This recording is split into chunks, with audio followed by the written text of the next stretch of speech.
मुंबई के एक होटल में चीख गूंजती है और उस चीख के पीछे सभी लोग दौड़ते हैं।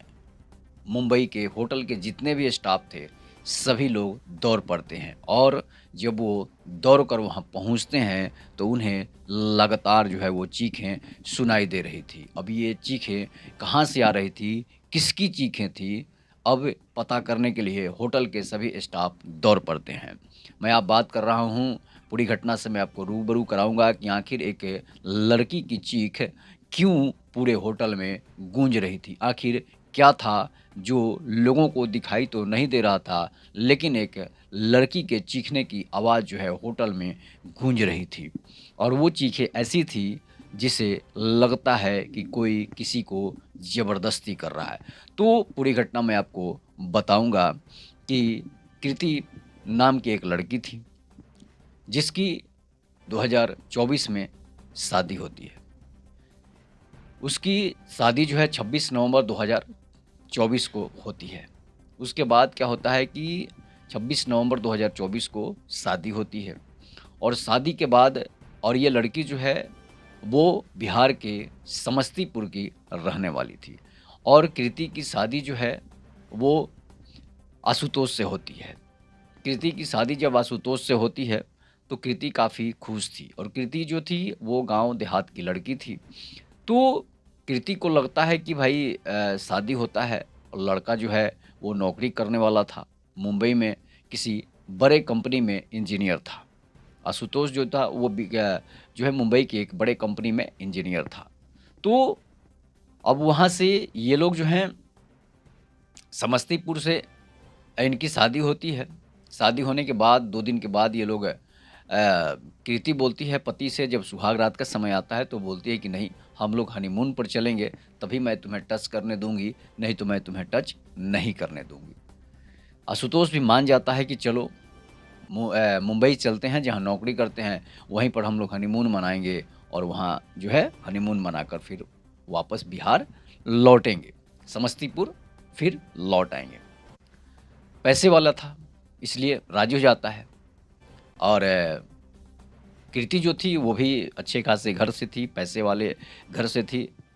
काफ़ी तिलक दहेज देकर उसकी शादी भी हुई थी और कृति भी देखने में काफ़ी सुंदर थी।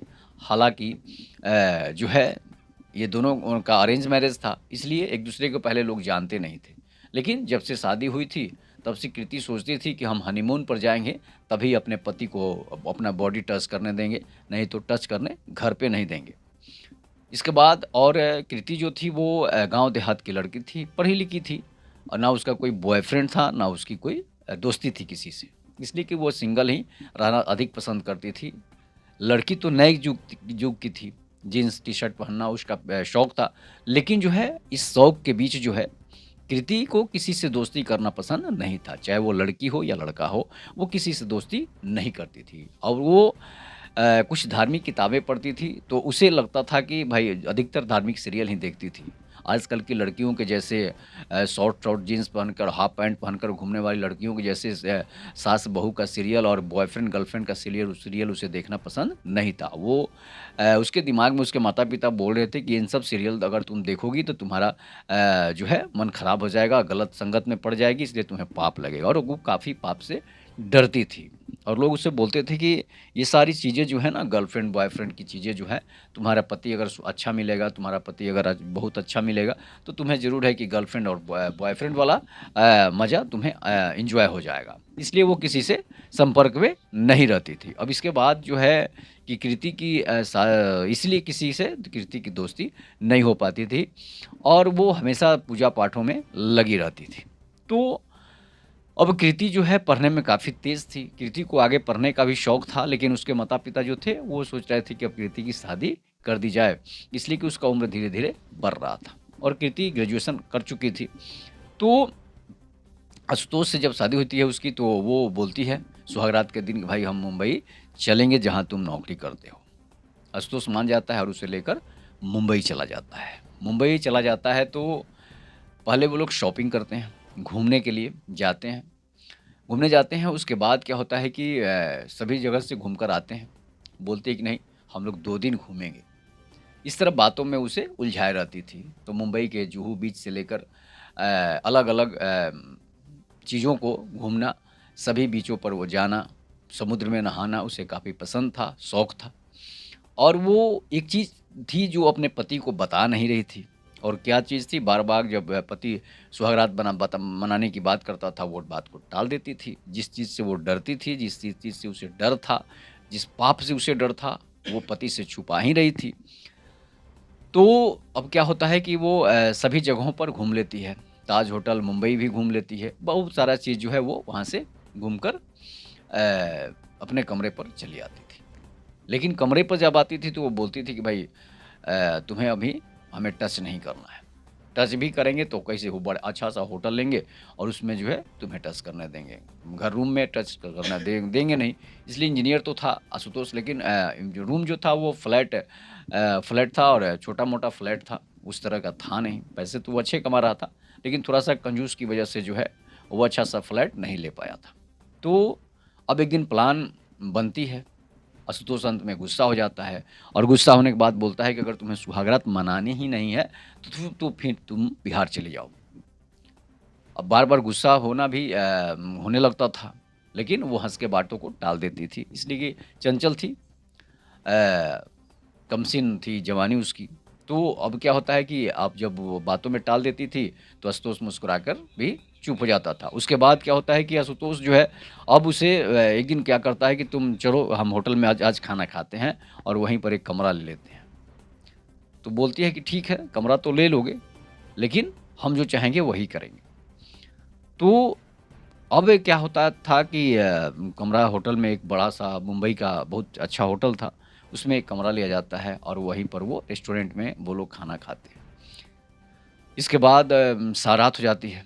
रात होने के समय अब वो बोलता है कि चलो यहाँ से तो घर काफ़ी दूर है, तो हम लोग यहीं पर ठहर जाएँगे और यहीं पर आज जो है हनीमून मनाएँगे और सुहागरात मनाएँगे। इसलिए कि 10 दिन से अधिक हो गए हैं और तुम हमें केवल घुमा-फिरा इधर-उधर रही हो, टहला रही हो, बातों में बहला रही हो। लेकिन क्या कारण है कि तुम हमें अपने बॉडी टच नहीं करने दे रही हो, सुहागरात नहीं मनाने दे रही हो? तो वो बोलती अब आशुतोष उसे ताना देने लगता है किसी अपने बॉयफ्रेंड के लिए उसे बचा कर रखी हो क्या? जो चीज़ हमारा हो चुका है, वो अपने बॉयफ्रेंड के लिए आज भी अगर रखी हो, तो जाओ फिर अपने बॉयफ्रेंड से शादी कर लो, अपने बॉयफ्रेंड के पास ही रहो। हम यहीं खुश हो जाएँगे, खुश रहेंगे और हम दूसरी शादी कर लेंगे। इस पर जो है कृति काफ़ी गुस्सा हो जाती है कि नहीं, ऐसा तो है नहीं, मैं इन सब चीज़ों से तो हमेशा-हमेशा दूर रहती थी। ना कि मेरी कोई सहेली थी, ना मेरा कोई बॉयफ्रेंड है। अगर ऐसा होता तो अगर ऐसा मैं साबित कर दोगे तो मैं सुसाइड कर लूँगी।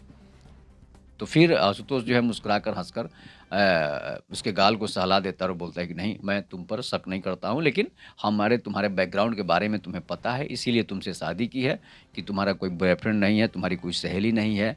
और जब मैंने तुम्हारी सहेलियों से बात की तो सभी मुँह ऐंठ कर इधर-उधर चली जाती थी, बोलती थी कि इससे कोई दोस्ती करता ही नहीं है और ये किसी से दोस्ती करती ही नहीं है और बॉयफ्रेंड का तो सवाल ही नहीं उठता है, ये पाप से बहुत डर। इसीलिए जो है इसे धार्मिक किताबें अधिक पढ़ना अधिक पसंद था। इसे धार्मिक सीरियलें देखना अधिक पसंद था और चाहती थी कि मेरा राम जैसा पति मिले, इसलिए कि वो खुद सीता थी। तो अब क्या है कि उस होटल में कमरा लिया जाता है। अंत में कृति भी थक चुकी थी उसे बहलाते-फुसलाते इधर-उधर करते-करते। तो अब कृति को डर लग रहा था। दोनों रूम में प्रवेश करते हैं। रात को 10 बज रहे होते हैं। आपस में बातें होती है। प्यार की बातें होती है और वो अब जो है आशुतोष उसके कंधे पर हाथ रखता है, उसके गालों को सहलाने लगता है, बालों को सहलाने लगता है। कृति को डर लग रहा था, कृति काँप रही थी कि भाई कहीं कुछ हो ना जाए, इसलिए कृति डर रही थी और कृति एक ऐसी लड़की थी आज के इस कलयुग में सतयुग वाली लड़की अगर कोई पैदा हुई थी तो वो कृति ही थी। उसे ना तो कभी किसी लड़के ने बॉडी टच किया था, ना कोई किसी लड़की ने उसके बॉडी टच किया था। आज तक उसे कोई छुआ तक नहीं था और उसे कोई छू रहा था तो ज़रूर है कि उसे डर तो लगेगा ही। उसके शरीर में वाइब्रेशन तो आएगा ही, कंपन जैसे काँपने लगती थी। जब भी पति आशुतोष जो उसके बॉडी को छूता था, टच करता था तो वो थरथराने लगती थी, काँपने लगती थी, उसके पसीने निकलने लगते थे। तो आशुतोष बोलता है कि भाई तुम्हें कोई बीमारी है क्या? जो इस तरह से तुम काँप रही हो, हम अगर तुमसे टच कर रहे हैं, हम तुम्हारे पति हो चुके हैं, फिर भी तुम काँप रही हो। तो वो बोलती कि नहीं, हम तो डर नहीं लग रहा है। लेकिन पहली बात जो है तुमसे मिल रहे हैं, पहली बार तुम्हारे पास तुम हमें टच कर रहे हो, तो हेजिटेशन तो ज़रूर है, हेजिटेट हो जा रहे हैं, इसीलिए इरिटेशन टाइप का हो रहा है मुझे। तो अब आशुतोष सोचता है कि भाई इसी के साथ कुछ करें या नहीं करें, फिर डर से कुछ घटना हो जाएगा तो फिर ये भी समस्या हो जाएगी। फिर भी हिम्मत करता है आशुतोष और धीरे-धीरे उसके कपड़े को उतारना शुरू कर देता है। उसके कपड़े को जब उतारना शुरू कर देता है और जो है कृति जो और जो है उसके बदन में जो है वाइब्रेशन टाइप का हो रहा है। लग रहा है कि उसे अभी बहुत ज़्यादा डर लग रहा है। और जब उसके कपड़े को उतारता है आशुतोष, तो वो डरने लगती है, पूरा जो है थरथराने लगती है। थरथराने लगती है तो अचानक आशुतोष जो उसे अपनी आगोश में पकड़ता है, अपनी बाहों में पकड़ लेता है और पकड़कर उसे पलंग पर, जो बेड लगा हुआ था उस होटल में, और बेड जो था इतना महँगा था, होटल इतना महँगा था कि उसकी जो है सिसक तक बाहर नहीं निकल सकती थी। लेकिन और गद्देदार जो है, हर चीज़ जो है उसका बहुत ज़्यादा बेटर था। इस बीच होता क्या है, जब उसे वो पकड़ता है तो कृति जो है अपने पूरे शरीर को जो है आशुतोष के लिए छोड़ देती है, उस पर त्याग देती है। अब उसका आशुतोष इतना ज़ोर से उसे जकड़ता है, इतना ज़ोर से उसे पकड़ता है कि अब वो ना हिल रही है और ना डूल रही है। ना उसे कंपन है, ना थरथराहट है। उसके शरीर में ना तो कोई कंपन आ रहा है, ना कोई थरथराहट हो रही है और वो अपने पूरे शरीर को जो है आशुतोष को त्याग देती है। तो आशुतोष जो है उसे उसके लिप्स पर, उसके चिक्स पर जो है किस करना शुरू कर देता है। जब उसके अलग-अलग बॉडी पार्ट्स पर जब किस करना शुरू करता है, तो कृति को लगता है कि अब हम बचने वाले नहीं हैं। अब हमारा जो है शरीर जो है किसी और का हो चुका है। आज पहली बार जो है अपने पति के साथ जो है वो कर रही है, जो उसे आने आज तक इस बारे में सोचा तक नहीं था। इस बीच क्या होता है कि आशुतोष जो है उसके सारे कपड़े जो है उतार देता है। कृति जो है अपनी आँखें बंद कर लेती है और कुछ बोल नहीं रही है, सिर्फ उसके होंठ थरथरा रहे हैं। अब होंठ इसलिए थरथरा रहे हैं कि आशुतोष उसे किस कर रहा था या फिर उसके मन में कोई चीज़ गुनगुना रही थी या सोच रही थी, जिस वजह से उसके होंठ काँप रहे थे। अचानक आशुतोष जो है उसके होठों को चूमने लगता है। उसके होंठ काँप रहे हैं लेकिन उसके होठों को चूमना शुरू कर देता है। उसके बाद जो है कृति अब कुछ ना बोल पा रही है, ना सुन पा रही है और ना बोल पा रही है।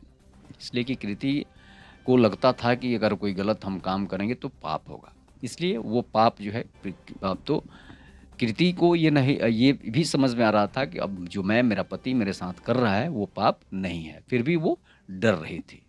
इसलिए कि उसने कभी किसी से संपर्क किया नहीं था तो उसे डर तो लगेगा ही। और पहले की जो लड़कियां थी आपको पता ही है कि डरती थी अपने पति के पास सुहागरात जब मनाने जाती थी। आजकल की लड़कियां तो इतना इतना एडवांस हो चुकी है कि वो ना तो पति से डरती है ना बॉयफ्रेंड से डरती है। पहले ही इतना गलत गलत काम इतनी जगह मुंह मार लेती है तो उसे अब पति के सामने तो डर लगेगा नहीं। पति से पहले ही तैयार होकर बैठ जाती है। तो इस तरह की घटनाएं आजकल कलयुग में तो खैर आम बात है, लेकिन इस तरह की लड़की आजकल भी हैं। अच्छी लड़कियों की संख्या 10% है। तो जब आशुतोष जो है उसके सारे जो है क्लॉथ्स को उतार देता है, वस्त्र को उतार देता है, उसके बाद अब कृति अपना आँखें बंद की हुई है। अब आशुतोष जो है अपना सुहागरात मनाना शुरू करता है। अचानक जो है वो कृति पर जब प्रेशर करता है, दबाव बनाता है तो कृति जो है चीखने लगती है, चिल्लाने लगती है।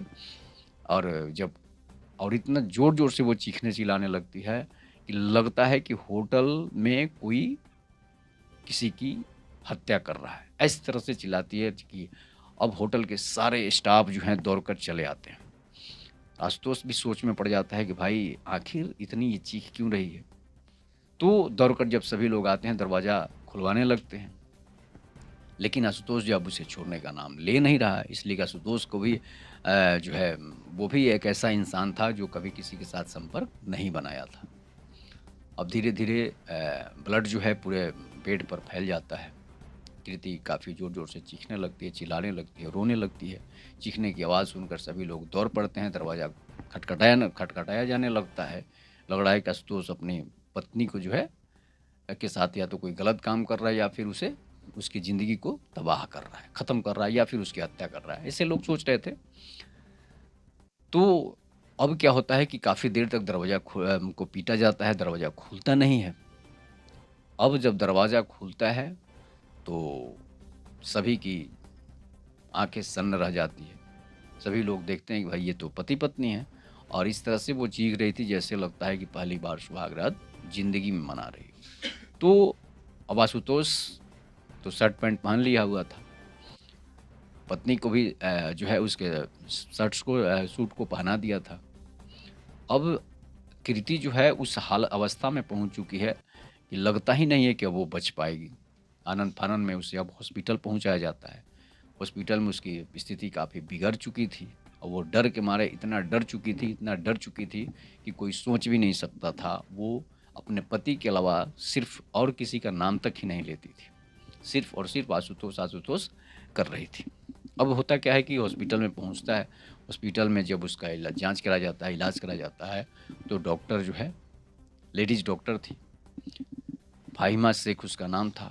फ़ाहिमा बुलाती है आशुतोष को और बताती है, समझाती है कि ये आपकी पत्नी आज के युग में, कलयुग में एक ऐसी नारी है जो पतिव्रता है।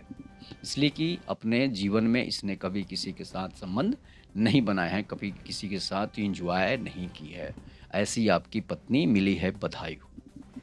इसलिए कि आपकी संबंध बनाने से जो है आपकी पत्नी की कुछ ऐसी नसें हैं जो टूट चुकी हैं। इसलिए ऐसा पहली बार होता है जब कोई लड़की कुंवारी होती है, पहली बार किसी के साथ संबंध बनाती है तो ऐसी घटनाएँ होती है। लेकिन इसे डर सिर्फ़ इसलिए लग रहा था कि इसने कभी किसी के साथ बचपन में ऐसा गलत काम किया ही नहीं था, कोई गलत काम की ही नहीं थी। अब आशुतोष तो मन ही मन काफ़ी खुश हो जाता है कि मेरी पत्नी जो है वो ओरिजिनल मिली है, रियल मिली है। इस युग की पति व्रता मिली है। तो ठीक है, उसका इलाज चलता है, कुछ देर तक उसका इलाज होता है, दवा होता है और वो उसे फिर से अपने गाड़ी मँगाता है और गाड़ी में बिठाकर उसे अपने घर अपने कमरे पर लेकर चला जाता है। और कमरे पर लेकर जाता है तो 2 दिन तक तो पहले उसे दवा इलाज कराता है।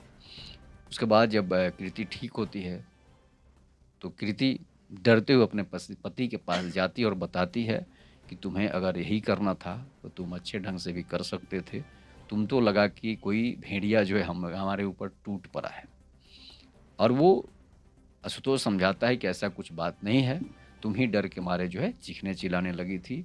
फर्स्ट बार था, फर्स्ट बार का सुहागरात जो होता है, ये हमें जीवन में हमारी यादगार बनाता है।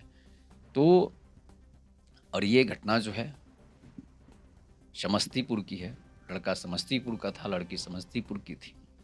मुंबई में ये कांड हो रहा था कि होटल के सभी लोग चीखें निकाल दी।